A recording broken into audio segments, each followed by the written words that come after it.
Hi, welcome to Tiruttani 360 my YouTube channels. எல்லோரும் video like பண்ணுங்கள், share பண்ணுங்கள், மறக்காமல் கமெண்ட்ஸ் பண்ணுங்கள்.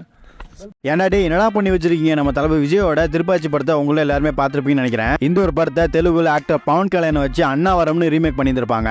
அது மட்டும் இல்லாமல் நம்ம திருப்பாச்சி படத்தில் பட்டாசு பால் இருக்கிறது கண்டுபிடிக்காக நம்ம தளபதி விஜய் பார்த்தீங்கன்னா அப்பாய் போல கட்ட போட்டு அங்கே போகிற மாதிரி காமிச்சிருப்பாங்க. ஆனால் இந்த ஒரு சீனை தெலுங்குல ரீமேக் பண்ணுற பேரில் ஹீரோ எவ்வளோ பவர்ஃபுல்லானு காமிக்கிறதுக்காக என்ன பண்ணி வச்சிருக்காங்க நீங்களே பாருங்க.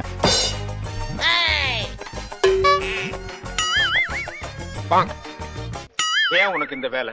இந்த மாரி சீன்ஸ் எல்லாம் எவன்டா கவனிக்க போறான்னு நினைச்சு டேரக்டர் நம்ம காலையில பூசுறது மட்டும் இல்லாம அப்புறம் பங்கு அப்படின்ற போல ஒரு 2 சீன்ஸ் பார்க்கலாமா. கில்லி மூவில நம்ம விஜய் பாத்தீங்கன்னா திரிஷாவை லைட் ஹவுஸ் கூட்டு போவாரு. அங்க எல்லாருமே பேர் எழுதிருப்பாங்க. அப்ப நம்மளும் பேர் எழுதலாம் நினைச்சு ஆர்பின் எடுத்து பேர் எழுதிருப்பாங்க. ஆனா அவங்க கையில இருந்து ஆர்பினே கிடையாது, அது ஒரு ஆணி. லிஸ்ட்ல நம்பர் 1 பேச பார்க்க முன்னாடி உங்களுக்கு கில்லி மூவி பிடிக்குன்னா ஏன் கில்லி மூவி பிடிக்கணும் மறக்காம கமெண்ட்ல சொல்லுங்க.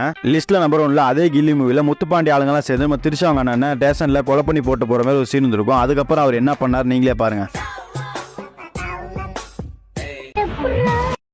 இந்த வீடியோ உங்களுக்கு பிடிச்சிருந்தா லைக் பண்ணுங்கள், கமெண்ட் பண்ணுங்கள், ஷேர் பண்ணுங்கள். தேங்க்ஸ் ஃபார் வாட்சிங் திருத்தணி 360. சின்ன சேனலுக்கு எதாக இருந்தாலும் அது கொஞ்சம் ஆதரவு கொடுங்க. உங்கள் பொண்ணான கையை கொண்டு அந்த பெல்லில் தட்டிடுங்க. அவங்களுக்கு சப்ஸ்கிரைபர் 5-10 ஏறுனா அவங்க மனசு சந்தோஷப்படும். அவங்க வீடியோவும் பாருங்கள்.